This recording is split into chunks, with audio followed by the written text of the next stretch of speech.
السلام علیکم ورحمۃ اللہ وبرکاتہ۔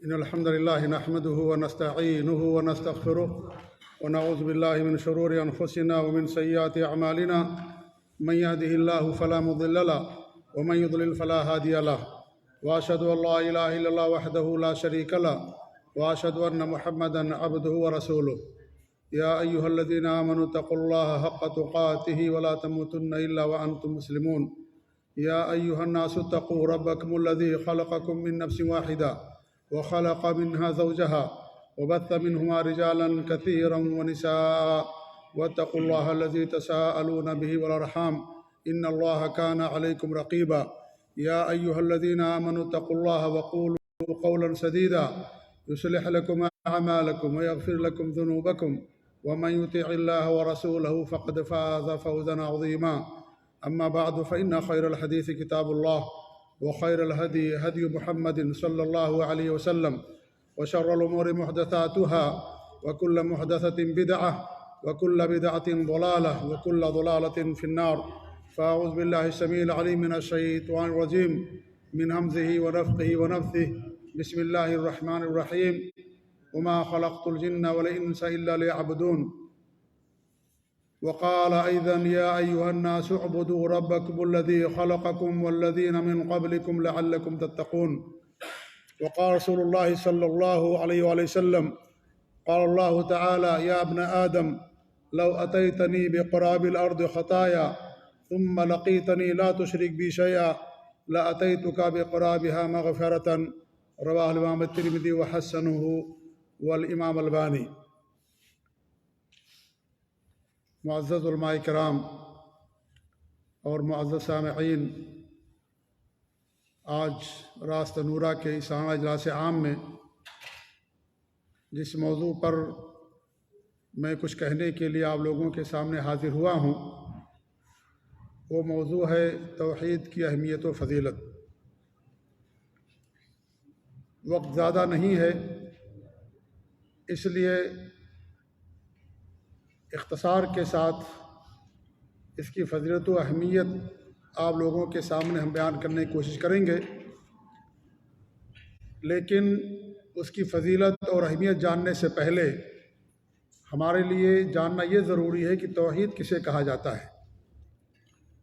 توحید کا معنی اور مطلب جب سمجھ جائیں گے تو اس کی فضیلت اور اس کی اہمیت کا جاننا اور سمجھنا ہمارے لیے آپ کے لیے آسان ہو جائے گا۔ توحید وحد یوحد توحید کا مطلب یہ ہے کہ ایک جاننا، اور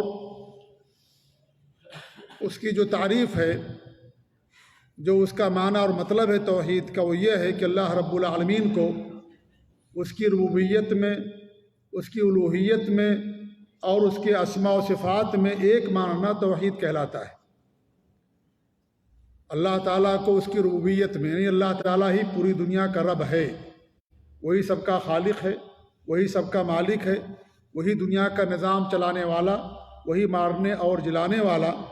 ان تمام چیزوں میں جو اللہ رب العالمین کی خصوصیات ہیں ان میں اللہ رب العالمین کو ایک ماننا ایک چیز ہو گئی۔ دوسری چیز یہ ہے کہ اللہ رب العالمین کے اسماء اور صفات میں اس کو ایک ماننا۔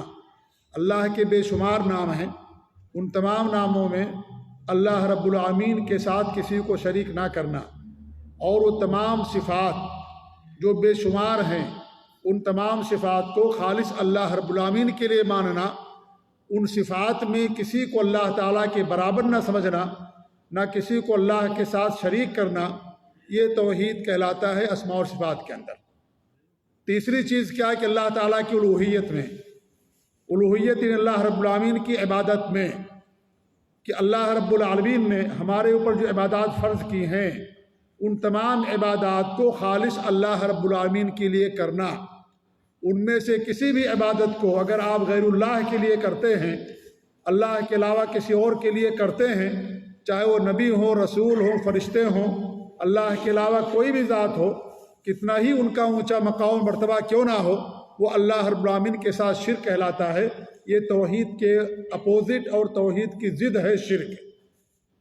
تو توحید کا مطلب یہ ہوا کہ اللہ رب العالمین کو اس کی ربوبیت میں اور اس کے اسما اور صفات میں اور اس کی الوہیت یعنی عبادات میں اللہ کو ایک ماننا، ان تمام قسموں میں اللہ رب العالمین کے ساتھ کسی کو نہ برابر سمجھنا، نہ کسی کو اللہ رب العالمین کے ساتھ شریک کرنا، یہ چیزیں توحید کہلاتی ہیں۔ یہ مسئلہ اور یہ معنی ہمیں سمجھ میں آ گیا۔ اب توحید کی اہمیت کیا ہے، اس کی فضیلت کیا ہے، اب اس کا جاننا ہمارے لیے بہت آسان ہو جائے گا۔ اس کی بے شمار فضیلتیں ہیں اور اس کی دین اسلام کے اندر سب سے بڑی اہمیت ہے اس توحید کی، کیونکہ توحید ہی کی خاطر اللہ رب العالمین نے پوری کائنات کو پیدا کیا ہے۔ وما خلقت الجن والانس الا ليعبدون، ہم نے، اللہ فرماتا ہے کہ ہم نے جناتوں کو اور انسانوں کو اپنی عبادت کے لیے ہی پیدا کیا ہے۔ اور اس کی تفسیر میں عبداللہ بن عباس نے فرمایا کہ اپنی توحید کے لیے اللہ رب العالمین نے سب کو پیدا کیا ہے۔ ہماری اور آپ کی تخلیق، پوری کائنات کی تخلیق اللہ تعالیٰ کی عبادت کے لیے ہوئی ہے۔ ہماری اور آپ کی تخلیق کسی نبی اور رسول کے لیے نہیں ہوئی ہے۔ ہمارے ہاں یہ کنسیپٹ پایا جاتا ہے یا یہ بات مشہور ہے کہ اگر اللہ کے نبی نہ ہوتے تو اس کائنات کو اللہ تعالیٰ نہ پیدا کرتا۔ اس کے تعلق سے ایک موضوع روایت بھی بیان کی جاتی ہے، لولا کلمہ خلقت الافلاک، اگر آپ نہ ہوتے تو آسمانوں کو، زمینوں کو، کائنات کو میں پیدا نہ کرتا۔ یہ جہاں موضوع روایت ہے وہیں قرآن کی آیتوں کے بھی خلاف ہے۔ اللہ رب العالمین نے کیا فرمایا کہ ہم نے انسانوں کو اور جناتوں کو اپنی عبادت کے لیے پیدا کیا ہے۔ ہماری اور آپ کی تخلیق، پوری کائنات کی تخلیق اللہ نے اپنی عبادت کے لیے کیا ہے۔ کسی نبی کے لیے ہماری تخلیق نہیں ہوئی ہے۔ اس کائنات کا وجود ہمارے نبی صلی اللہ علیہ وسلم کے وجود سے پہلے سے ہے۔ آپ کے دنیا میں آنے سے پہلے سے کائنات قائم ہے اور دنیا سے آپ کے چلے جانے کے بعد بھی قائم ہے، قیامت تک دنیا قائم رہے گی۔ اگر نبی کے لیے کائنات کا وجود ہوتا تو آپ سے پہلے کائنات نہ ہوتی اور آپ کے جانے کے بعد بھی کائنات نہ رہتی، لیکن کائنات آپ سے پہلے سے بھی ہے اور آپ کے جانے کے بعد بھی قائم ہے۔ اس سے کیا معلوم ہوا کہ ہماری اور آپ کی تخلیق اللہ کی عبادت کے لیے ہوئی ہے، نہ کہ کسی نبی اور کسی رسول یا کسی فرشتے یا کسی ولی اور پیر اور کسی بزرگ کے لیے اللہ رب العالمین نے ہم اور آپ کو پیدا نہیں کیا۔ تو یہ ہماری اور آپ کی جو تخلیق ہے اسی توحید کی خاطر ہوئی ہے۔ وما خلقت الجن والانس الا ليعبدون، جیسا کہ اللہ رب العالمین نے ارشاد فرمایا۔ توحید ہر انسان کی فطرت ہے۔ ہر انسان کو اللہ رب العالمین نے توحید پر پیدا کیا ہے۔ توحید کا ہم نے اللہ رب العالمین سے وعدہ کیا ہے۔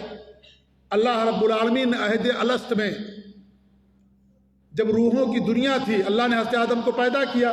ان کو پیدا کرنے کے بعد ان سے پیدا ہونے والی تمام روحوں کو اللہ رب العالمین نے پیدا فرمایا۔ اس لیے اب کسی نئی روح کا جنم نہیں ہوتا ہے۔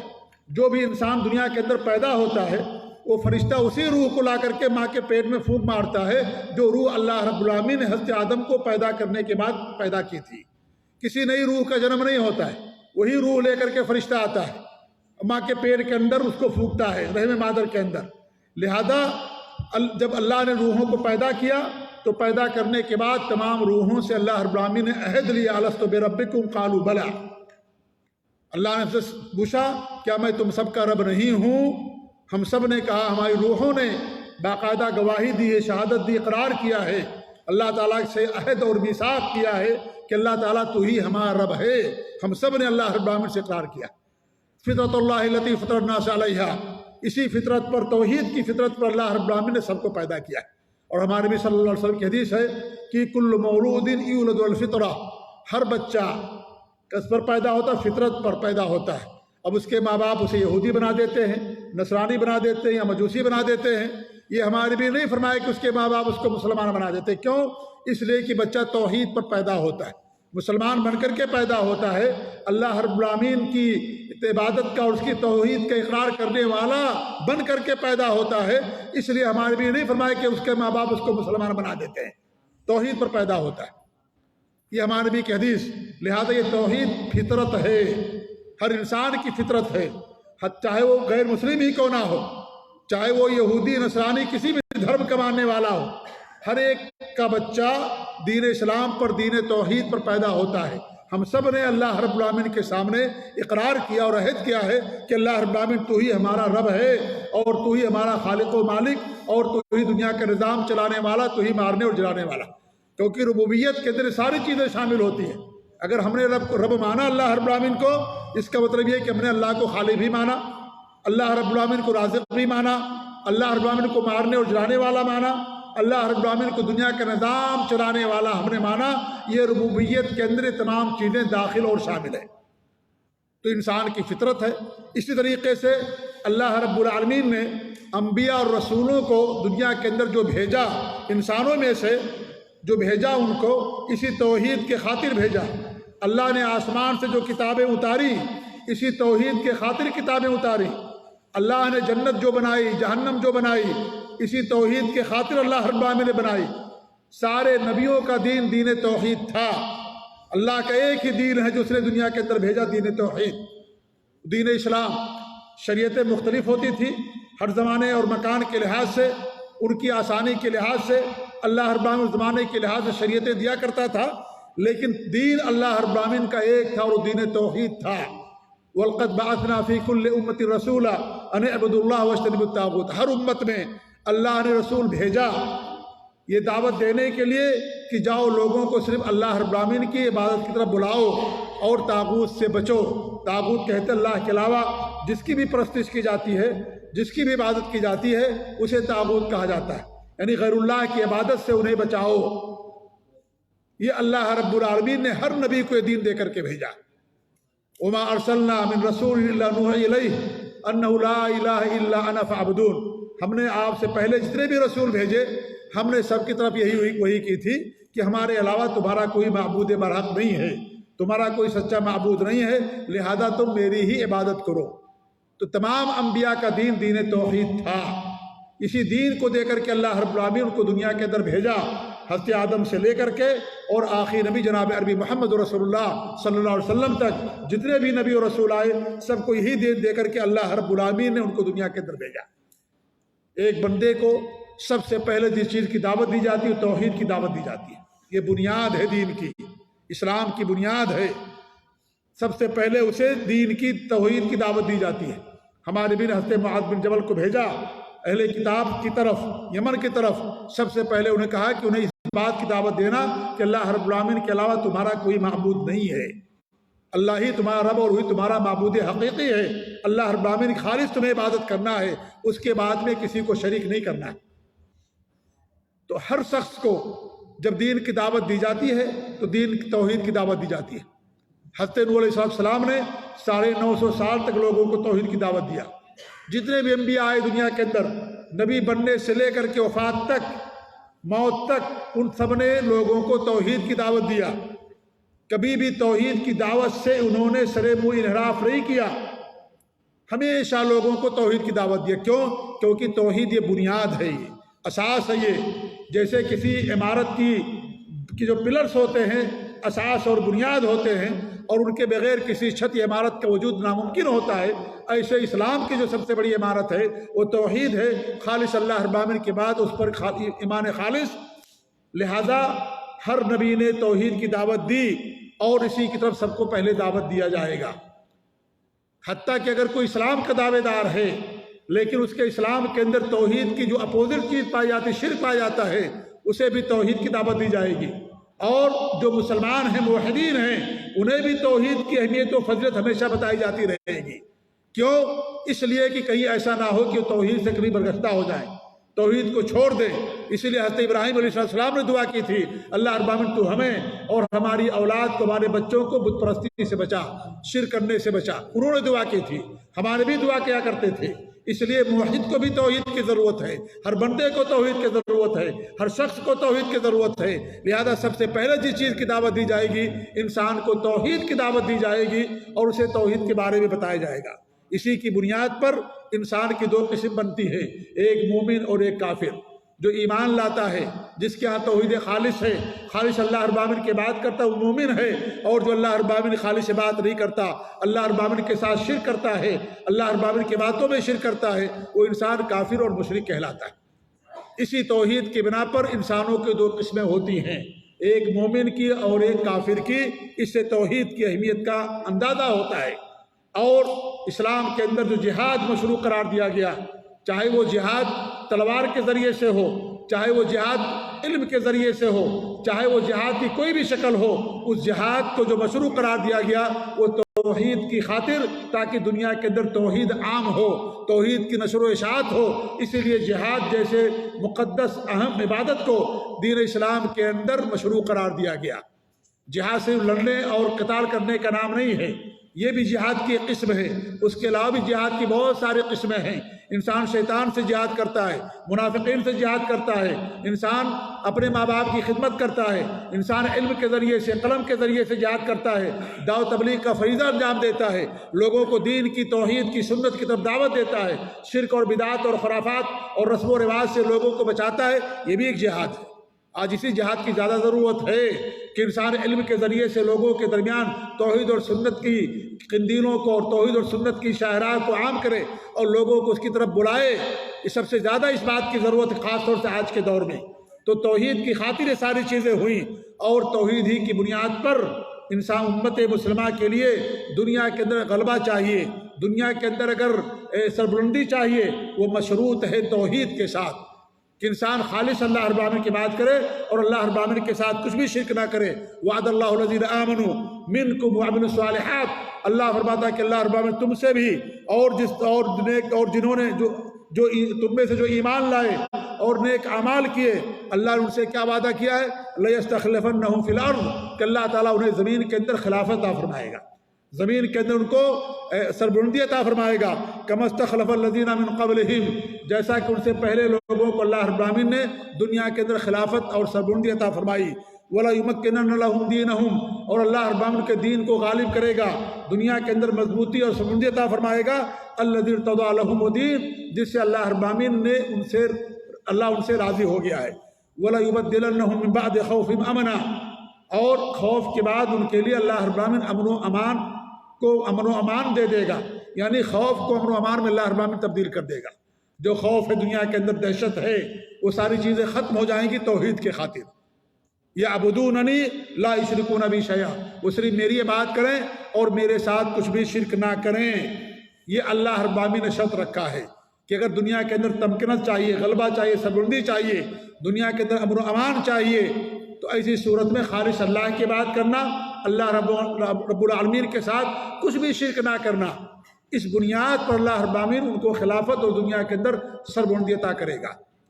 اگر اس کی آپ مثال دیکھنا چاہیں اس وقت دنیا کے اندر، تو آپ جہاں موجود ہیں، تشریف فرما ہیں، اور جہاں یہ پروگرام ہو رہا ہے جس ملک کے اندر، اس ملک پر ایک دائرہ نظر ڈال لیجئے، آپ کو اس قرآن کی آیت کریمہ کی تعبیر اور تفسیر آپ کو اچھی طریقے سے سمجھ میں آ جائے گی۔ انہوں نے توحید کو اپنایا، اللہ رب العالمین نے یہاں پر امن و امان کر دیا۔ پہلے یہی ملک تھا جہاں پر لوگوں کو لوٹ لیا جاتا تھا، لوگ حج کرنے آتے تھے ہمارے ملکوں سے، دیگر ملکوں سے، سر پر کفن باندھ کر کے آتے تھے، وصیتیں کر کے آتے تھے، کفن لے کر کے آیا کرتے تھے کہ پھر دوبارہ ہمیں واپس جانا نصیب نہیں ہوگا۔ ان کی جان لوٹ لی جاتی تھی، مال لوٹ لیا جاتا تھا، قتل کر دیا جاتا تھا، کنویں کے اندر قتل کر کے ان کو ڈال دیا جاتا تھا، چھوٹے چھوٹے معمولی پیسے کے لیے ان کو قتل کر دیا جاتا تھا، لوٹ لیا جاتا تھا۔ یہی ملک ہے، لیکن جب یہاں پر آل سعود مملکت سعودی عرب کے اندر جب ان کی حکومت آئی، ابھی فی الحال جن کی حکومت ہے، میرے بھائیوں، انہوں نے توحید کو اپنایا، نبی کی سنت کو اپنایا، سلف صالحین کے عقیدے اور منہج کو اپنایا، اللہ رب العالمین اس کے بدلے انہیں امن و امان دے دیا۔ آپ اس ملک میں آپ گھومیے، آپ پورے ملک کے اندر جائیے، آپ امن و امان محسوس کرتے ہیں، ہر طرح سے امن و امان ہے، آپ کی جان کا کوئی خطرہ نہیں، آپ کی مال کا کوئی خطرہ نہیں، شرک میں پڑنے کا کوئی خطرہ نہیں، شرک سے امن و امان اور اس طریقے سے جان کا امن و امان، تمام چیزیں آپ کو یہاں پر نظر آتی ہیں۔ یہاں پر کوئی قبر پرستی نہیں، کوئی مزار پرستی نہیں، شرک کا کوئی اڈا نہیں، کوئی عرس اور میلہ، کوئی ٹھیلا نہیں، اور اس طریقے ہمارے ملکوں کے اندر جو ساری بدعات و خرافات کی جاتی ہیں، آپ کو پورے ملک کے اندر چیز نظر نہیں آئے گی۔ اللہ نے خوف کو امن و امان میں تبدیل کر دیا، خالص اللہ کی عبادت کی، توحید کو اپنایا، نبی کی سنت کو گلے کا زیور بنایا اور اس طریقے اس پر عمل کرنا شروع کیا۔ اللہ رب العالمین اسی ملک کو جہاں پر امن و امان نام کی کوئی چیز نہیں تھی، شرک کا اڈا تھا یہ، اس کے گوشے گوشے میں ایک ایک شہر کے اندر وہ شرک کیا جاتا تھا جو زمانے جاہلیت کے اندر بھی نہیں ہوتا تھا، لیکن اللہ رب العالمین نے جب اس حکومت کو اللہ نے توفیق دی اور اس طریقے سے انہوں نے توحید اور سنت کو اپنایا، اللہ رب العالمین نے پورے ملک کے اندر امن و امان کو پوری دنیا کے اندر مثال بنا دیا، امن و امان کا گہوارہ بنا دیا اس ملک کے اندر جسے مملکت سعودی عرب کہا جاتا ہے۔ خالص اللہ کی بات کرنا، اللہ رب العالمین کے ساتھ کچھ بھی شرک نہ کرنا، لہذا دنیا کے اندر امن و امان کے لیے اور دنیا کے اندر سربلندی اور غلبے کے لیے یہ شرط ہے کہ انسان توحید خالص کو اپنائے، اللہ رب العالمین کے ساتھ ذرہ برابر شرک نہ کرے۔ ومن کفر بعد ذلک، اللہ فرماتا ہے فاولئک هم الفاسقون، جو اس کے بعد بھی انکار کریں گے وہ فاسق لوگ ہیں، جو کفر کریں گے وہ فاسق ہیں۔ تو اس آیت کریمہ سے بات معلوم ہوئی کہ دنیا کے اندر اگر ہمیں اور آپ کو غلبہ چاہیے، اگر سربلندی چاہیے، دنیا کے اندر عزت چاہیے تو توحید اس کے لیے شرط اولی ہے۔ اللہ نے فرمایا وَأَنْتُمُ الْأَعْلَوْنَ إِن كُنتُم مُؤْمِنِينَ، تم ہی سربلند رہو گے، شرط یہ کہ تمہارے پاس ایمان ہو، پختہ ایمان ہو، اللہ کی ذات پر پختہ ایمان و یقین ہو، تب دنیا کے اندر تمہیں سربلندی اور تمہیں غلبہ ملے گا۔ ایسے ہی قبولیت اعمال کے لیے توحید شرط ہے۔ آپ رمضان اور روزے کے فضائل برادر محترم ہمارے ساتھی شیخ مسیح الدین صاحب سے سماعت فرما رہے تھے اور انہوں نے بات بیان فرمائی کہ روزے دار کے لیے کچھ چیزیں ایسی جن سے چھوڑنا ضروری ہے، واجب ہے ان چیزوں کو چھوڑنا۔ انہی میں سے ایک بات انہوں نے بیان کی کہ خالص اللہ پر ایمان اور اللہ رب العالمین کے ساتھ شرک نہ کرنا۔ یہ ساری فضیلتیں جو آپ نے سنی ہیں روزے کی، نماز کی یا اس طریقے سے اور چیزوں کی فضیلتیں، یہ بات یاد رکھیے۔ ہمارے یہاں لوگ فضیلتیں بیان کر دیتے لیکن فضیلتوں کے پانے کے لیے جو بنیادی شرط ہے اس شرط کو نہیں بیان کیا جاتا۔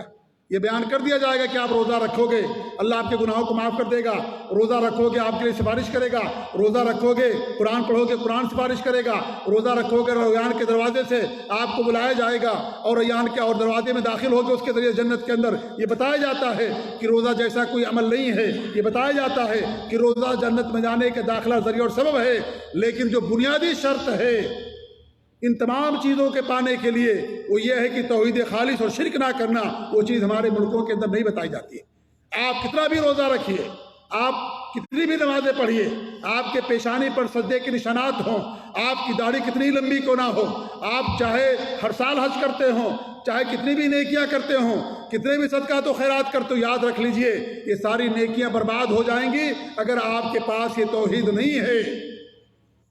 یہ توحید اگر آپ کے پاس نہیں، اگر اللہ کے ساتھ آپ نے شرک کیا، ان نمازوں کی اور ان روزے اور عبادات کی کوئی اہمیت ایک مکھی کے پر کے برابر بھی اللہ رب العالمین کیا نہیں ہوگی، اس کا کوئی بدلہ نہیں ملے گا، وہ ساری نیکیاں برباد ہو جائیں گی۔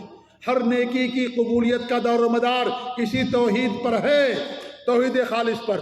اگر یہ توحید ہمارے اندر نہیں ہے، ہم کتنا بھی نماز پڑھ لیں، کتنا بھی روزہ رکھیں، قرآن کی تلاوت کریں، حافظ قرآن ہو، محدث ہو، مفسر ہو، پورا بخاری ہمیں یاد ہو، پوری صحیح مسلم ہمیں یاد ہو، پورا قرآن کے ہم حافظ اور قاری ہوں، ساتوں قرات کے جاننے والے ہوں، میرے بھائیوں اگر انسان کے پاس توحید خالص نہیں ہے، وہ اپنے آپ کو شرک سے نہیں بچاتا ہے، وہ جنت کے اندر نہیں جائے گا۔ جنت میں جانے کے لیے قرآن کا حافظ ہونا ضروری نہیں ہے، جنت میں جانے کے لیے قرآن کا عامل ہونا ضروری۔ ہم حافظ قرآن تو بناتے ہیں لیکن عامل قرآن نہیں بناتے۔ صحابہ قرآن عامل قرآن تھے، بہت کم صحابہ تھے جو قرآن کے حافظ تھے، قرآن کے حافظ نہیں تھے وہ اکثر صحابہ کرام، لیکن وہ جنت کے بالا خانوں کے اندر ہوں گے۔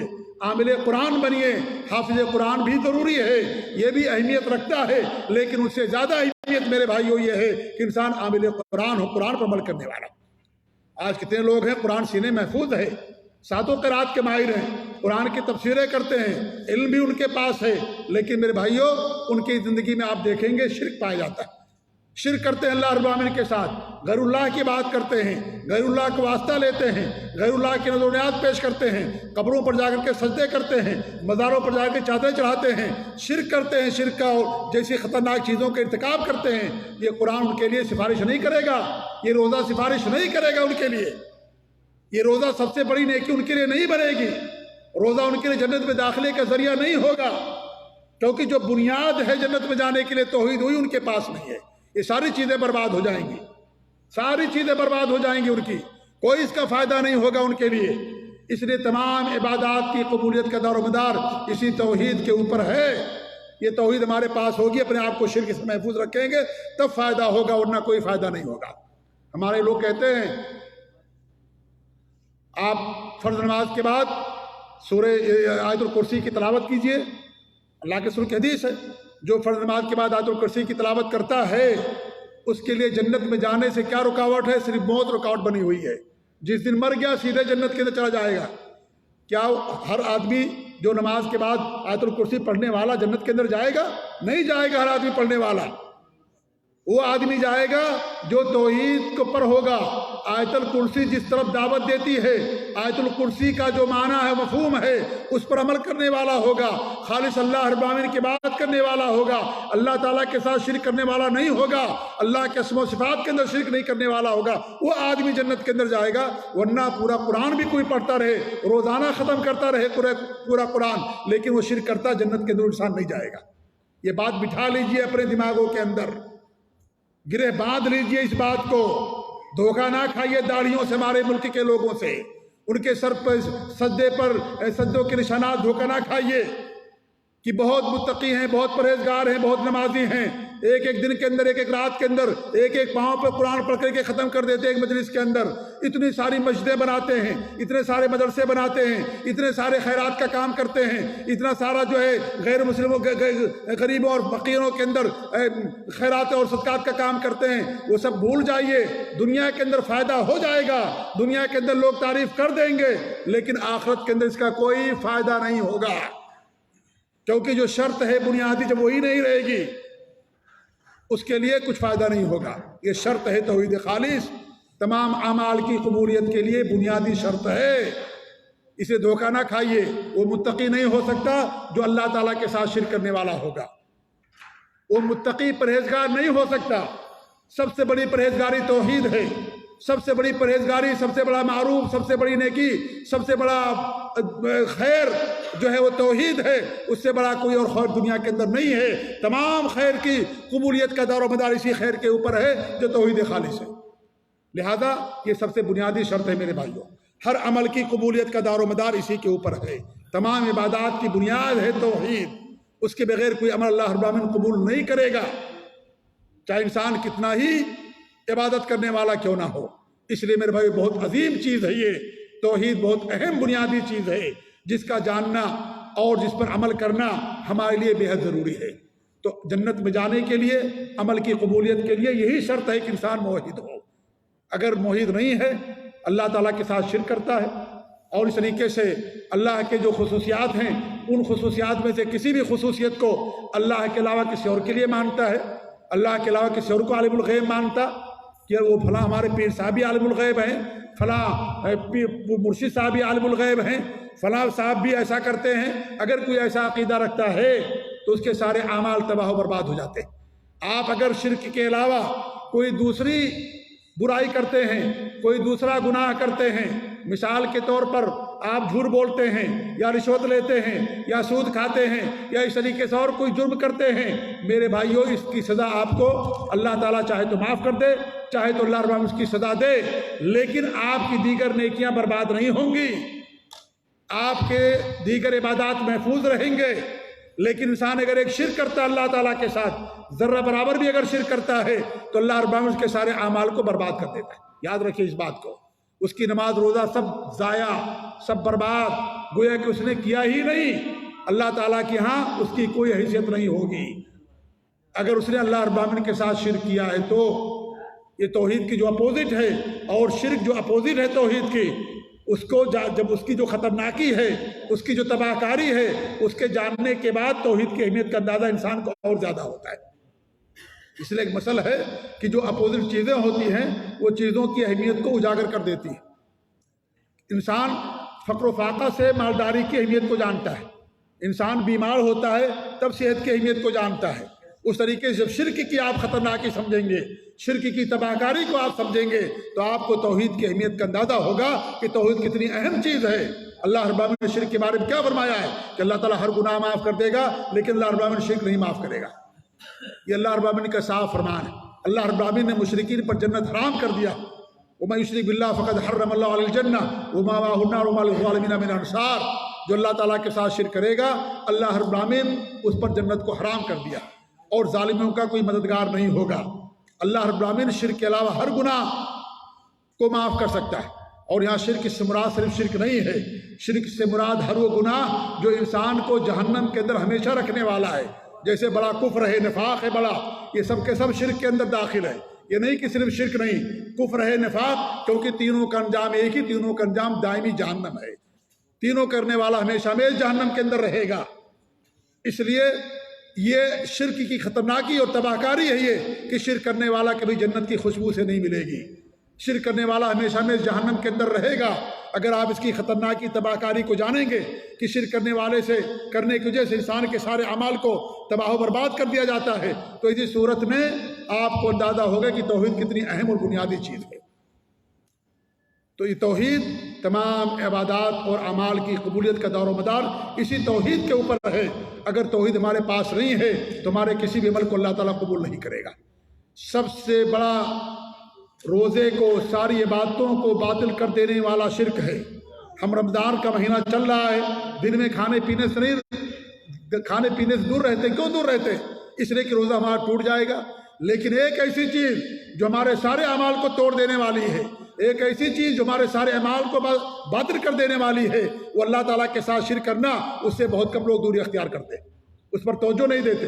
روزہ رکھے ہوئے شرک کرتے ہیں، خرافات جو ہے اللہ رب العالمین کے ساتھ دوسروں کو شریک کرتے، روزہ رکھے ہوئے ہیں، نمازیں بھی پڑھتے، ساری چیزیں کرتے۔ سب سے بڑا ناقص، سب سے بڑا مفتر، سب سے بڑی چیز جو انسان کے تمام اعمال کو توڑ دینے والی وہ شرک ہے۔ کھانا پینا آپ کے روزے کو صرف باطل کرے گا۔ بعد میں روزے کی قضا کر لیجئے، کوئی مسئلہ نہیں، توبہ کر لیجئے کہ آپ نے روزہ توڑ دیا، بعد میں اس کی قضا کر دیجئے، لیکن اگر آپ نے شرک کیا آپ کے سارے اعمال برباد ہو جائیں گے۔ یہ سب سے بڑا ناقص ہے، یہ سب سے بڑا مفتر، سب سے بڑا مبتل، سب سے بڑا برباد کر دینے والی چیز ہے یہ شرک، جو اللہ رب العالمین کے ساتھ انسان اللہ تعالیٰ کے ساتھ شرک کرتا ہے۔ تو توحید کی اہمیت ہے میرے بھائیوں، کہ توحید سب سے بنیادی عمل، تمام اعمال کی قبولیت کا دور و مدار اسی توحید کے اوپر ہے۔ توحید اللہ رب العالمین کا سب سے بڑا حق ہے، اللہ کا سب سے بڑا حق ہمارے اوپر ہے۔ پوری کائنات، ہر بندے پر، انسان پر سب سے بڑا حق اللہ رب العالمین کا، کیونکہ سب سے زیادہ احسانات اللہ رب العالمین کے ہیں، اس کے بعد دوسروں کے احسانات ہوتے ہیں، ہمارے نبی پر، تمام انبیاء پر، سب سے زیادہ اللہ رب العالمین کے احسانات، لہذا سب سے بڑا حق اللہ رب العالمین کا ہے۔ اللہ کے رسول صلی اللہ علیہ وسلم کی ایک حدیث آتی ہے، معاذ بن جبل رضی اللہ عنہ فرماتے ہیں، صحیح بخاری مسلم کی روایت ہے، آپ فرماتے ہیں کہ معاذ بن جبل کہ میں اللہ کے رسول صلی اللہ علیہ وسلم کے ساتھ سواری پر پیچھے سوار تھا، تو ہمارے نبی نے پوچھا، یا معاذ اتدری ما حق اللہ علی العباد وما حق العباد اللہ، اے معاذ کیا تم جانتے ہو کہ اللہ تعالیٰ کا کیا حق ہے تمہارے اوپر اور بندوں کا اللہ پر کیا حق ہے؟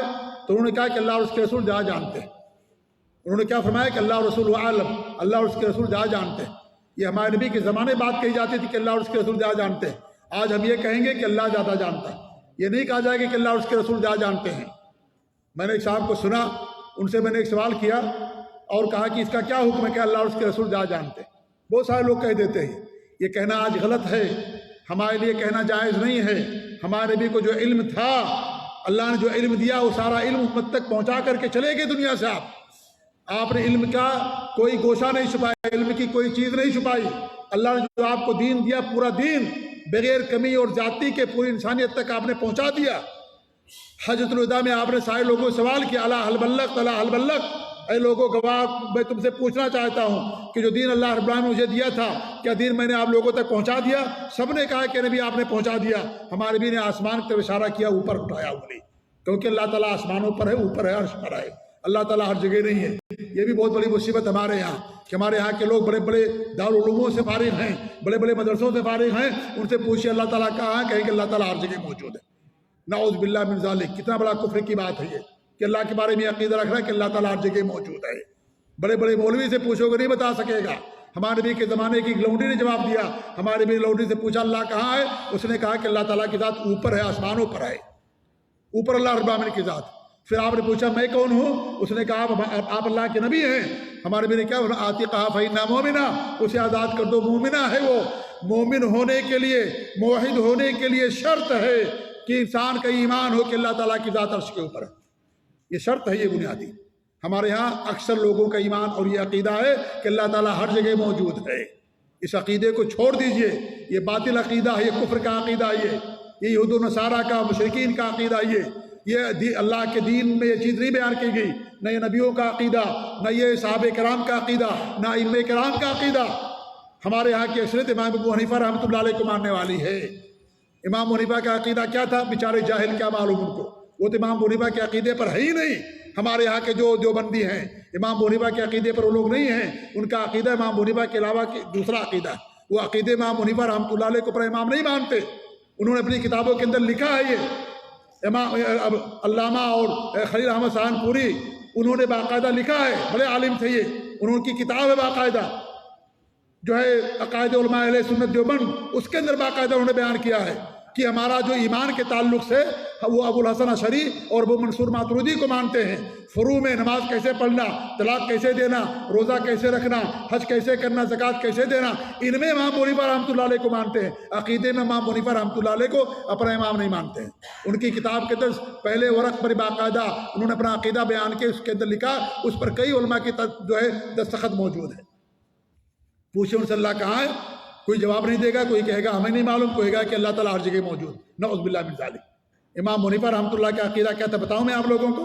امام حنیفہ کا عقیدہ یہ تھا، اگر کوئی یہ کہتا کہ اللہ تعالیٰ کی ذات عرش پر ہے، لیکن وہ اس سے پوچھا جائے کہ عرش کہاں ہے، وہ کہتا مجھے نہیں معلوم، عرش آسمانوں کے اوپر ہے یا زمین کے اندر ہے، امام حنیفہ فرماتے کہ مسلمان نہیں ہے وہ جس کا یہ عقیدہ کہ اللہ عرش پر تو ہے لیکن اللہ وہ عرش کہاں ہمیں نہیں معلوم۔ اگر کوئی یہ کہتا ہے، امام حنیفہ کے شاگردوں نے بیان کیا کہ امام حنیفہ کہتے تھے کہ مسلمان نہیں ہے جس آدمی کا یہ عقیدہ ہو کہ اللہ تعالیٰ عرش پر تو لیکن عرش کہاں ہمیں نہیں معلوم۔ آج ان کے اوپر ان کی تقلید کا دعویٰ کرنے والوں کا عقیدہ ہے کہ اللہ تعالیٰ ہر جگہ ہے، کیونکہ امام حنیفہ کو عقیدے میں نہیں مانتے، نعوذ باللہ من ذالک، نہیں مانتے عقیدے میں ان کو کہ امام حنیفہ کا عقیدہ غلط تھا۔ نہیں، امام حنیفہ کا عقیدہ صحیح تھا۔ وہ سلف صالحین کے صحابہ کے عقیدے اور منہج پر تھے، ان کے عقیدے میں کوئی گڑبڑی نہیں تھی، لیکن بعد کے لوگوں نے ان کے عقیدے کو چھوڑا، اس بنیاد پر چھوڑا کیونکہ ان کے عقیدے کے اندر گڑبڑی ہے، اس لیے چھوڑ دیا ان کو۔ ان کے عقیدے کو لیتے تو پھر ان کا عقیدہ صحیح ہو جاتا، لیکن انہوں نے چونکہ برے عقیدے تھے ان کے، اس لیے امام حنیفہ کے عقیدے کو چھوڑ دیا۔ ورنہ لوگ سوال کریں گے کہ امام حنیفہ کا عقیدہ یہ نہیں ہے تو کہہ دیں گے بھئی عقیدے میں ہم کو نہیں مانتے، ہم تو عقیدے میں نہیں مانتے، ہم عقیدے میں منصور ماتریدی کو، ابو الحسن اشعری کو مانتے ہیں، ان کو عقیدے میں ہم نہیں مانتے ہیں۔ یہ جواب دے دیں گے کہ ہم نہیں مانتے، اس لیے ہمارے پر اعتراض ہی نہیں ہوتا، اس لیے امام حنیفہ رحمۃ اللہ علیہ کے عقیدے کو نہیں اپنایا۔ تو امام حنیفہ رحمۃ اللہ علیہ کا عقیدہ وہی تھا جو سلف صالحین کا تھا، ائمہ کرام کا تھا، اور اس طریقے سے صحابہ کا تھا، تابعین کا تھا، جو دین کا عقیدہ ہے، نبی نے جو بتایا ہے وہ ان کا عقیدہ تھا۔ لیکن ان کے ماننے والوں کے لوگوں کا اکثر 99% لوگوں کا عقیدہ وہ نہیں ہے جو امام حنیفہ رحمۃ اللہ علیہ کا عقیدہ تھا۔ ان کے بھی ایسے لوگ پیدا ہوئے جو عقیدے کے اندر تھے سلف صالحین پر، لیکن عام طور پر ایسے لوگ نہیں پیدا ہوئے۔ تو کہنے کا مقصد یہ ہے کہ یہ توحید یہ بنیادی چیز ہے، یہ اللہ رب العالمین کا سب سے بڑا حق ہے۔ تو اس نبی نے اس عورت لوڈی نے کیا جواب دیا کہ اللہ رب العالمین کی ذات اوپر آسمانوں کے اوپر ہے، تمہارے نبی نے فرمایا اسے آزاد کر دو، یہ مومن ہے، مسلمان ہے۔ یہ اس سے معلوم ہوا کہ مومن ہونے کے لیے یہ ضروری ہے کہ ہمارا ایمان اور عقیدہ ہونا چاہیے کہ اللہ رب العالمین کی ذات عرش پر جلوہ افروز ہے۔ آج آپ دیکھیں یہ عقیدہ نہیں پایا جاتا ہے۔ تو یہ توحید میرے بھائیوں یہ کیا ہے؟ یہ اللہ رب العالمین کا سب سے بڑا حق ہے، اور توحید کے اندر یہ بھی داخل ہے کہ اللہ تعالیٰ کے بارے ہمارا ایمان اور عقیدہ کہ اللہ رب العالمین کی ذات عرش پر جلوہ افروز ہے۔ 1000 سے زیادہ دلیلیں اس بات کی کہ اللہ رب العالمین کی ذات عرش پر جلوہ افروز ہے۔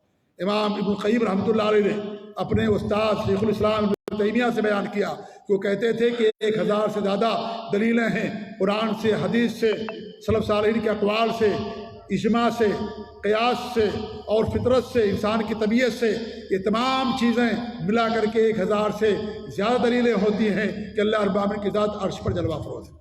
اس پر امت کا اجماع تھا، بعد میں اختلاف پیدا ہوا، تابعین تبع تابعین تک اس میں کوئی اختلاف نہیں تھا کہ اللہ رب العالمین کی ذات کہاں پر ہے، بعد میں اختلاف پیدا ہوا، لہذا جو اختلاف اجماع کے بعد ہو اس اختلاف کا کوئی اعتبار نہیں ہوتا ہے۔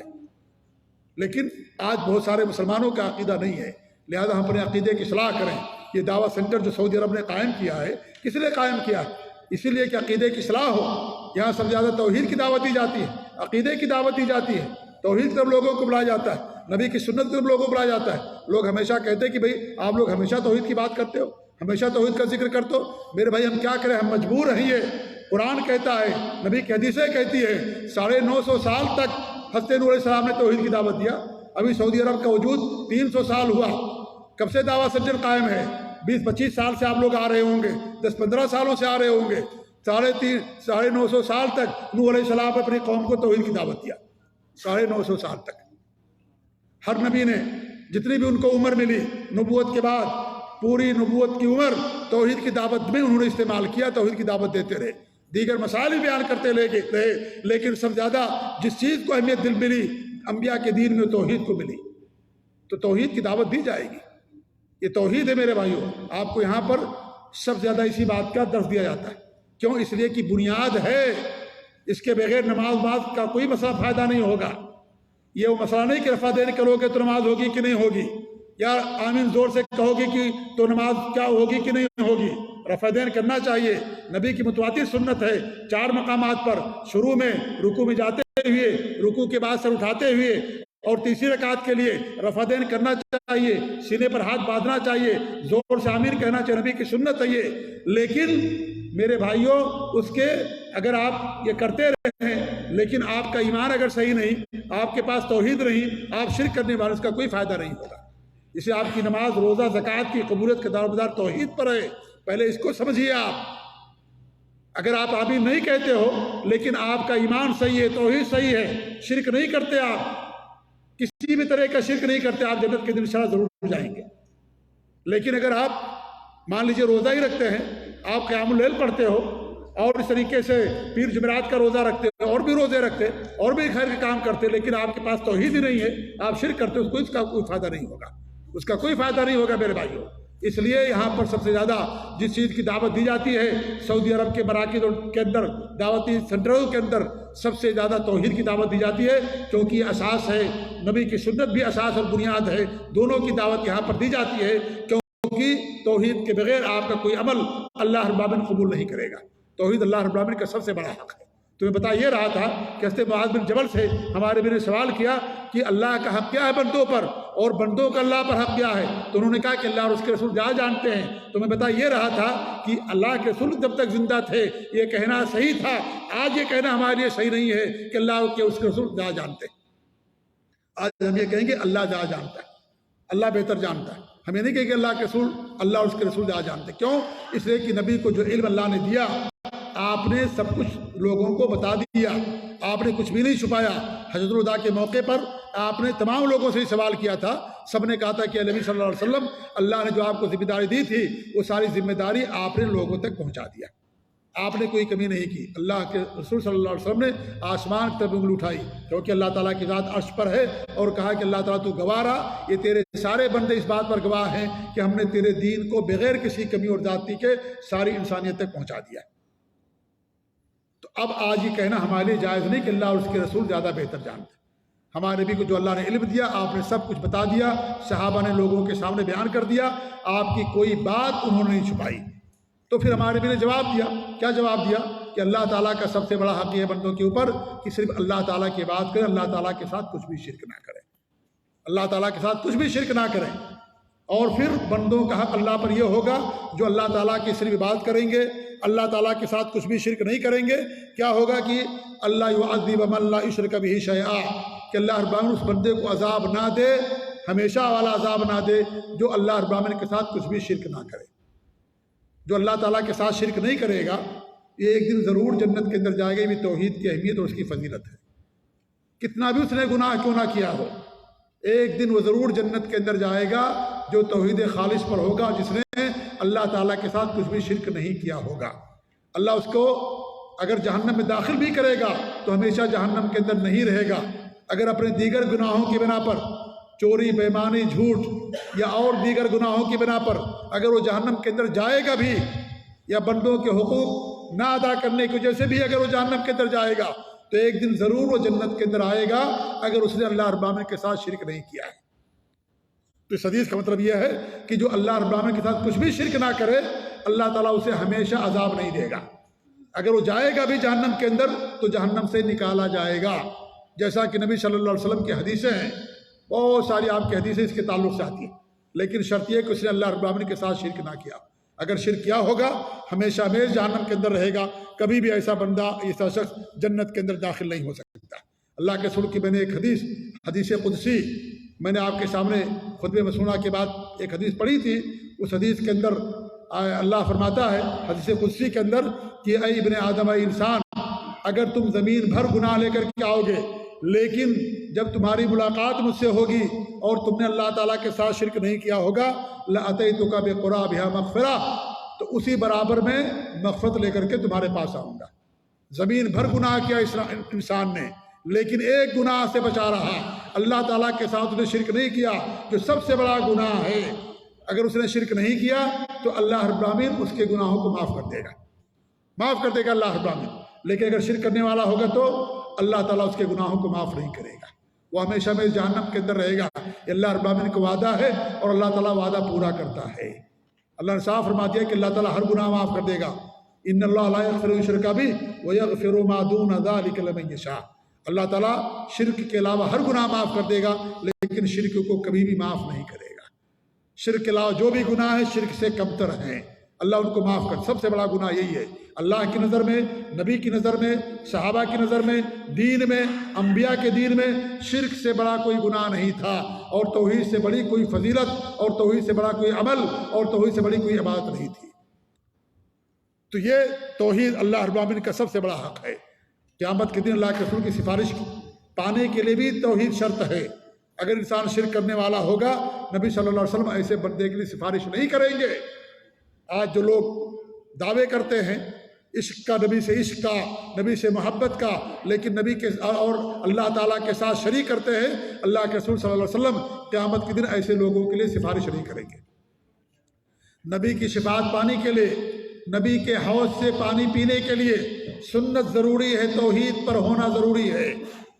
اگر انسان شرک کرنے والا ہوگا، قیامت کے دن نبی صلی اللہ علیہ وسلم ایسے لوگوں کے لیے سفارش نہیں کریں گے۔ یہ روزہ بھی سفارش نہیں کرے گا، یہ قرآن بھی سفارش نہیں کرے گا۔ قرآن لعنت بھیجے گا ایسے لوگوں کے لیے، قرآن ان کے خلاف حجت بن کر کے آئے گا کہ قرآن پڑھتا تو تھا، لیکن قرآن کے اندر شرک سے، ظلم سے، گناہوں سے منع کیا گیا، ان تمام چیزوں سے دوری اختیار نہیں کرتا تھا۔ قیامت کے دن قرآن اس کے خلاف حجت بن کر کے آئے گا، اس کے حق میں حجت بن کر کے نہیں آئے گا۔ لہذا اگر نبی کی سفارش چاہیے قیامت کے دن تو آپ شرک سے دوری اختیار کیجیے۔ قیامت کے دن اللہ کے رسول انہی لوگوں کی سفارش کریں گے جو توحید خالص پر ہوگا۔ حضرت ابو ہریرہ رضی اللہ عنہ نے اللہ کے رسول سوال کیا، من اسعد الناس بشفاعت کے یوم القیامہ، قیامت کے دن آپ کی سفارش کا سب سے زیادہ حقدار یا سعادت مند بندہ کون ہوگا جسے آپ کی سفارش نصیب ہوگی؟ ہمارے نبی نے فرمایا کہ ابو ہریرہ رضی اللہ تعالیٰ عنہ، میں جانتا تھا کہ سوال آپ کے علاوہ مجھ سے اور کوئی نہیں کرے گا۔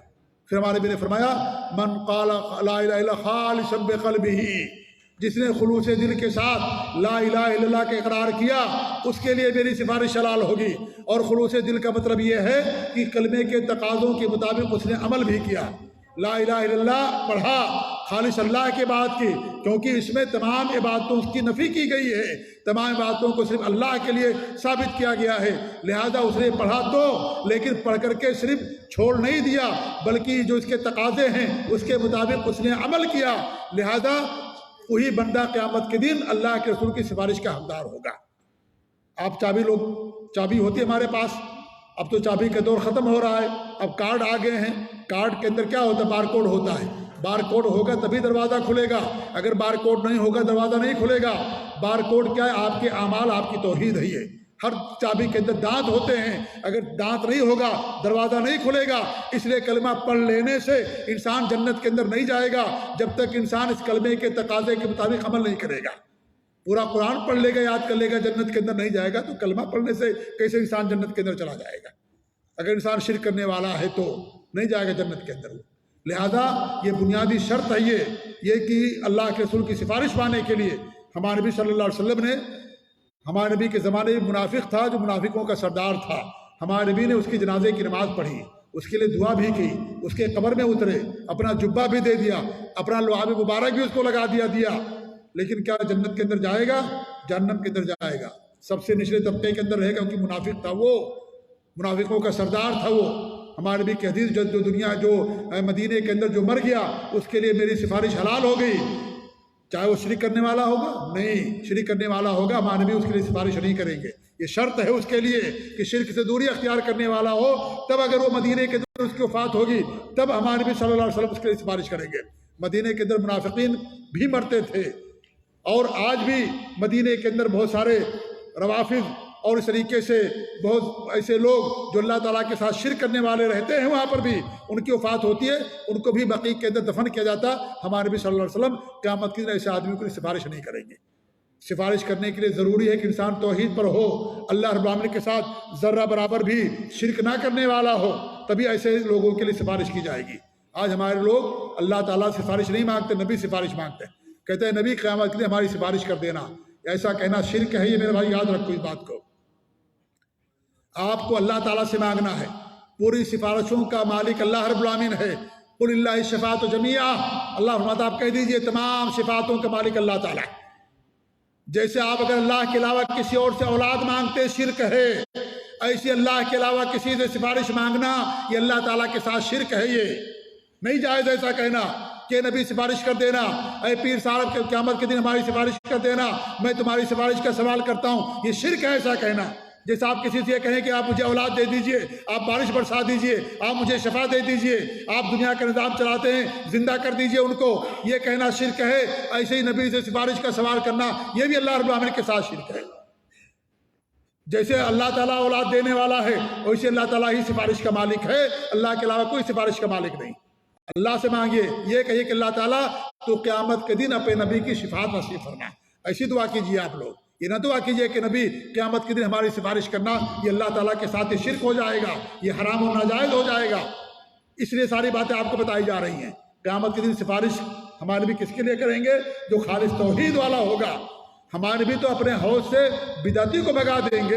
نماز پڑھنے والا ہے، روزہ رکھنے والا ہے، اس کے چہرے پر سجدے کے نشانات ہیں، اس کے ہاتھ پاؤں چمکنے والے ہیں وضو کرنے کی وجہ سے، ہمارے نبی کے پاس آئیں گے حوض پر پانی پینے کے لیے، اللہ کے رسول صلی اللہ علیہ وسلم ان کو پانی پلانا بھی چاہیں گے۔ فرشتے کیا کہیں گے؟ اے نبی آپ کے بعد یعنی آپ کی وفات کے بعد انہوں نے آپ کے دین کے اندر، شریعت کے اندر نئی نئی چیزیں پیدا کر دی تھی۔ ہمارے نبی کہیں گے اگر ایسی بات ہے سوقن سوقن لمن غیر بعدی دینی، میرے بعد جنہوں نے میرے دین کو، میری شریعت کو بدل دیا، ایسے لوگوں کے لیے دوری اور بربادی ہو، ان کو بھگا دیا جائے گا۔ اور نبی صلی اللہ علیہ وسلم اپنے حوض سے ان کو پانی نہیں پلائیں گے۔ جو بدعتوں پر عمل کرنے والا ہوگا، بدعتی اور خرافاتی ہوگا، تو اسی طریقے جو شرک کرنے والا ہوگا، نبی صلی اللہ علیہ وسلم قیامت کے دن ایسے لوگوں کے لیے سفارش نہیں کریں گے۔ اس دھوکے مت رہیے گا۔ قرآن پڑھتے ہیں، قرآن سفارش کرے گا، روزہ سفارش کرے گا، مدینے میں جا کرتے ہم نماز پڑھتے ہیں، ہمارے نبی سفارش کریں گے، مدینے میں وفات مل جائے گی، یہ کر جائیں گے، ہمارے اوپر 40 مومن یا نمازی نماز پڑھ دیں گے جو جنازے کی، وہ سب لوگ سفارش کریں گے اور ان کی سفارش ہمارے لیے حلال ہو جائے گی۔ میرے بھائیوں، سفارش وغیرہ کچھ کام نہیں آئے گی۔ آپ کا عمل، آپ کی توحید اور شرک سے دوری، یہی چیز آپ کے لیے کام آئے گی۔ مکے کے اندر بھی آپ کو جنازے کی نماز پڑھ دی جائے، مکے کے اندر دفن کر دیا جائے، خانہ کعبہ کے اندر اگر آپ کو دفن کر دیا جائے گا تو بھی آپ جنت کے اندر نہیں جا سکتے۔ ہمارے ملکوں کے اندر جنت کے دروازے بنے ہوئے ہیں، جو اسے دروازے داخل ہو گئے جنت کے اندر چلا گیا۔ اسلام آیا مدینے کے اندر، مکے کے اندر، اور جنت کے دروازے ہمارے ہاں بنے ہوئے ہیں، ہمارے ملکوں کے اندر، پاکستان میں، ہندوستان میں ہمارے ہاں جنت کے دروازے بنے ہوئے ہیں۔ جو اس میں داخل ہو گیا جنت کے اندر چلا جائے گا، نعوذ باللہ من ذالک۔ جو اس میں داخل ہوگا جہنم کے اندر جائے گا، اس لیے کہ وہاں جاتا نا اس کو پولیس کی مار پڑتی ہے۔ جنت کے دروازے فرشتے آپ کا استقبال کریں گے، خوش آمدید کہیں گے، کوئی آپ کو مارے گا نہیں، سب آپ کو اہلاً و سہلاً مرحبا کہیں گے، خوش آمدید کہیں گے، سلامتی کی آپ کے لیے دعائیں کریں گے۔ یہ سب جہنم کے دروازے ہیں جو شرک تک لے جانے والے اور جہنم تک لے جانے والے، اسے دنیا ہی کے اندر ان کو مار ملتی ہے۔ تو یہ جنت میں جانے کے لیے، نبی کی سفارش پانے کے لیے، جہنم سے بچنے کے لیے توحید کا اپنانا اور شرک سے بچنا انسان کے لیے ضروری ہے۔ ہر وقت میرے بھائیو توحید ہی کا ذکر ہوتا ہے۔ لوگ کہتے ہیں کہ ہمیشہ آپ لوگ توحید کا ذکر کرتے ہو۔ میرے بھائیو، کوئی ایسا سیکنڈ یا کوئی ایسا منٹ نہیں گزرتا ہے جہاں توحید کا ذکر نہ ہوتا۔ اذان دی جاتی دن اور رات میں 5 مرتبہ، 5 مرتبہ اقامت کہی جاتی ہے۔ ہر ملک کے اذان اور اقامت اور نماز کا وقت بدلا ہوا ہے، الگ الگ ہے، اس لیے دن اور رات ہمیشہ اللہ رب العالمین کی وحدانیت کا ذکر ہوتا ہے۔ اذان کیا ہے؟ اللہ تعالیٰ کی توحید ہی ہے۔ اللہ اکبر، اللہ اکبر، اشہد ان لا الہ الا اللہ، اشہد ان لا الہ الا اللہ، اللہ اکبر، لا الہ الا اللہ توحید اور نبی کی سنت اور نبی پر ایمان، اور اس طریقے سے ان کی رسالت کی گواہی کی دعوت دی جاتی ہے، گواہی دی جاتی ہے۔ اور کیا اس کے اندر توحید اور رسالت کے علاوہ اذان کے اندر اور اقامت کے اندر اس کا ذکر ہمیشہ ہوتا ہے۔ پورا قرآن میرے بھائیو توحید ہے، نبی کی ساری حدیثیں توحید ہے، ہر نماز، ہر عبادت کی قبولیت کا دار و مدار اسی کے اوپر ہے۔ امام ابن تیمیہ رحمۃ اللہ علیہ فرماتے ہیں پورا قرآن سورہ فاتحہ بسم اللہ الرحمن الرحیم سے لے کر کے والناس تک توحید ہی توحید ہے۔ یا تو اس کے اندر توحید کی فضیلتیں بیان کی گئی ہیں، یہ توحید کا انجام بیان کیا گیا کہ جو توحید پر عمل کرنے والا ہوگا اس کا انجام کیا ہوگا، اس کا بدلہ کیا ہوگا۔ یا تو ان لوگوں کا ذکر ہے جنہوں نے توحید کو نہیں اپنایا، شرک پر قائم رہے، شرک کرتے رہے، ایسے لوگوں کی جو سزا بیان کی گئی قرآن کے اندر۔ تو پورا قرآن توحید ہی پر ہے، شروع سے لے کر کے آخر تک۔ موحدین کے لیے، توحید والوں کے لیے جنت کا ذکر ہے۔ جو توحید نہیں مانا، اللہ نے اس کو ہلاک و برباد کر دیا، جہنم کی وہی سنائی، جہنم کے اندر جائیں گے۔ توحید کی فضیلتیں بیان کی گئی، جنت کا ذکر ہے، جہنم کا ذکر ہے، اور جو مشرکین تھے ان کی بربادی اور تباہی کا ذکر ہے، ہلاکت کا ذکر ہے، مشرکین کے لیے جہنم میں جانے کا ذکر ہے۔ پورا قرآن توحید ہی توحید۔ اور کیا ہے قرآن کریم کے اندر؟ یہ کون فرماتے ہیں؟ اپنے وقت کے امام و مجدد امام ابن تیمیہ رحمۃ اللہ علیہ فرماتے ہیں پورا قرآن شروع سے آخر تک توحید ہی کا ذکر ملے گا، شرک سے دور کرنے والا ملے گا قرآن آپ کو۔ آج اسی قرآن کو یاد کر کے اسی قرآن سے لوگ شرک کی دعوت دیتے، نعوذ باللہ من ذالک۔ جو قرآن توحید کا سرچشمہ ہے، جو قرآن ایمان کی بنیاد ہے، اسی قرآن سے لوگ شرک کو، بدعت کو ثابت کرتے، نعوذ باللہ۔ ہمارے ملکوں کے اندر جیسے اللہ نے خانہ کعبہ کو توحید کا سرچشمہ بنایا تھا، لیکن ایک ایسا وقت آیا اسی خانہ کعبہ کے اندر مشرکین نے 360 بت رکھ دیے تھے۔ اسی طریقے سے قرآن کی بھی مثال، قرآن توحید کا سرچشمہ، توحید کی دعوت دینے والا، شرک سے ڈرانے والا، اور انبیاء کے دین، انبیاء پر ایمان کی طرف دعوت دینے والا، نبی کی سنتوں کی طرف دعوت دینے والا، اچھے اخلاق اور نیک اعمال کی طرف بلانے والا، اسی توحید کو، اسی قرآن کو لوگوں نے شرک کا اڈا بنا دیا، نعوذ باللہ، شرک کا ذریعہ بنا دیا۔ آج شرک لوگ کرتے، قرآن سے دعوتیں دیتے، قرآن سے دلیلیں دیتے ہیں، حدیثوں سے دلیلیں دیتے ہیں، جس نبی کے آنے کا مقصد ہی تھا توحید، اور شرک کا قلع کما، شرک کی بے خونی اور شرک کو دنیا سے خاتمہ کرنا، اسی نبی کی حدیثوں کو لوگ شرک کا ذریعہ بنا رہے ہیں۔ قرآن جو اللہ رب العالمین کا کلام ہے، جسے اللہ رب العالمین نے آج دنیا کے اندر اسی رمضان کے مبارک مہینے میں اتارا، اسی قرآن کو لوگوں نے شرک کا ذریعہ بنا دیا۔ میرے بھائیوں، کتنے بڑے افسوس کی بات ہے، خود نہیں بدلتے، قرآن کو بدل دیتے۔ آج کے مسلمان یہ حرکتیں کرتے ہیں۔ اس لیے میرے بھائیوں، پورا قرآن توحید کا ذکر ہے، پورا قرآن ہمیں توحید کی دعوت دیتا ہے۔ لہذا توحید کے ذکر سے کبھی آپ لوگ مت گھبرائیں، توحید کا ذکر نہ ہو تب آپ لوگ گھبرائیں کہ توحید کا ذکر کیوں نہیں ہوتا۔ توحید کا ذکر ہمیشہ ہونا چاہیے۔ جو توحید کے ذکر سے گھبرائے، جو توحید کے ذکر سے جس کے پیشانیوں پر بلے آئیں، وہ سمجھ جائے کہ اس کے ایمان کے اندر کمی ہے، اس کے توحید کے اندر کمی ہے۔ مشرکین بھی جب اللہ کا خاص ذکر ہوتا تھا، ان کے پیشانیوں بل آ جاتے تھے، وہ گھبرا جاتے تھے اور اس کو پسند نہیں کرتے تھے۔ لہذا آج بھی اگر کوئی توحید کے ذکر کو ناپسند کرتا ہے، آپ سمجھ جائے اس کے منہج میں، اس کے عقیدے کے اندر گڑبڑی ہے، تبھی انسان توحید کے ذکر سے بھاگتا ہے اور توحید کے ذکر کو برا سمجھتا ہے۔ اس لیے ہمیشہ توحید کا ذکر ہونا چاہیے۔ کوئی بھی موضوع ہو، ہر موضوع کے اندر توحید آ جائے گی۔ چاہے آپ سنت کے موضوع پر تقریر کیجئے، روزے کے موضوع پر تقریر کیجئے، نماز کے موضوع پر تقریر کیجئے، کوئی بھی ایسی بات نہیں ہے جس بات کے اندر آپ کو توحید کا ثبوت نہ ملتا ہو، توحید کا ذکر نہ ملتا ہو۔ اذان اور اقامت، نماز، حج اور عمرہ، آپ جو بھی عبادات کرتے ہیں، ہر عبادت کے اندر قدم قدم پر آپ کو توحید کا ذکر ملتا ہے میرے بھائیوں۔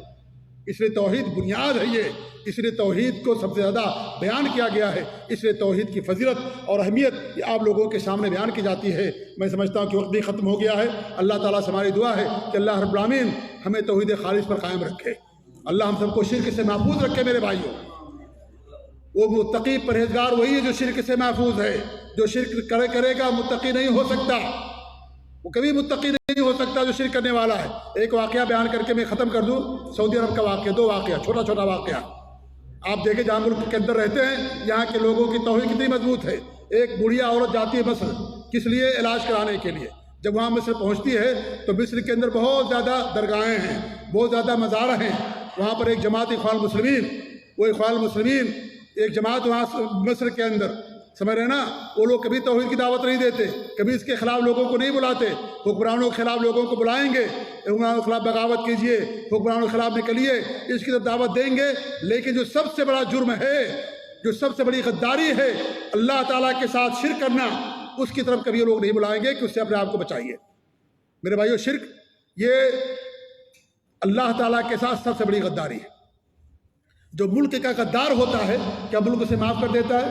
آپ نے کسی ملک کو دیکھا ہے کہ ملک کے غدار کو معاف کر دیا گیا ہو؟ اس کو پھانسی دی جاتی ہے، کیونکہ اس ملک میں جینے کا حق نہیں رکھتا۔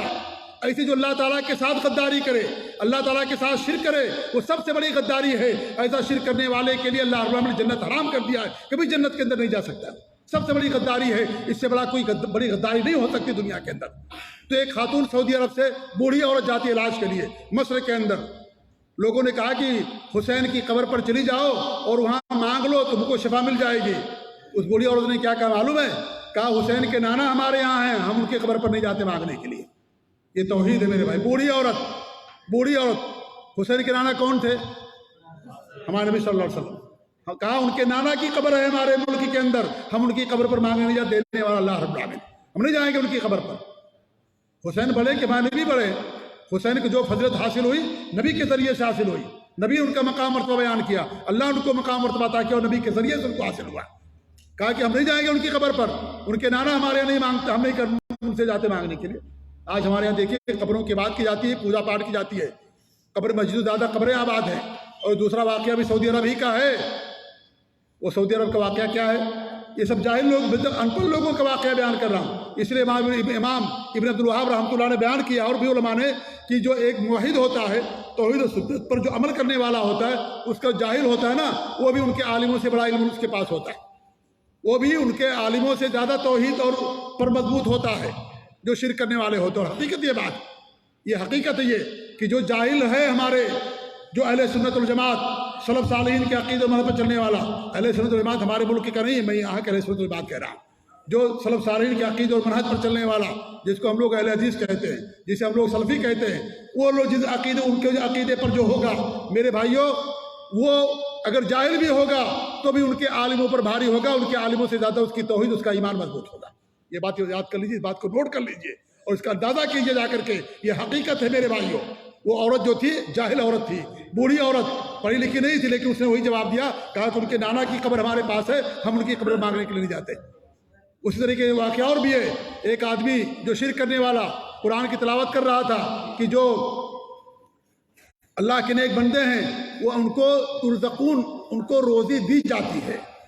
تو اس نے کہا کہ دیکھو اللہ بیان کرتا ہے کہ ان کو روزی دی جاتی ہے اور تم لوگ ان کا انکار کرتے ہو۔ تو جانتے ہو سعودی نے کیا کہا؟ اس نے کہا کہ اللہ نے نہیں فرمایا یرزقون، جو لوگ روزی دیتے ہیں، اس نے کہا کہ ان کو اللہ نے یہ فرمایا کہ ان کو روزی دی جاتی ہے، جو ذات ان کو روزی دیتی اسی ذات سے ہم بھی روزی مانگتے ہیں، اللہ رب العالمین کی ذات۔ یہ توحید ہے میرے بھائیوں۔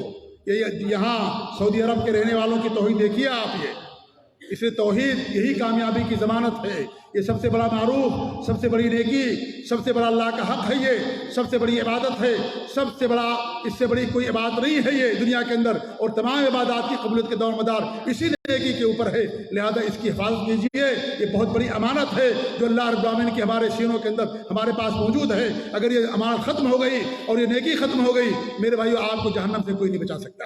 اللہ تعالیٰ دعا کہ اللہ رب العالمین ہم سب کو توحید خالص پر قائم رکھے، اللہ تعالیٰ ہم سب کو شرک سے محفوظ رکھے، نبی کی سنت پر قائم رکھے، بدعات اور خرافات سے محفوظ رکھے، اللہ تعالیٰ ہماری اصلاح کرے۔ اللہ رب العالمین ہمیں جب تک دنیا میں زندہ رکھے نیک اعمال کرنے کی توفیق دے، اور اللہ رب اخلاص کے ساتھ ان اعمال کرنے کی توفیق دے، آمین۔ وصلی اللہ علی محمد وعلی آلہ وصحبہ اجمعین، جزاکم اللہ خیر، والسلام علیکم ورحمۃ اللہ وبرکاتہ۔ جزاک اللہ شیخ الفاضل۔ اللہ رب العالمین شیخ محترم کو اپنی حفظ میں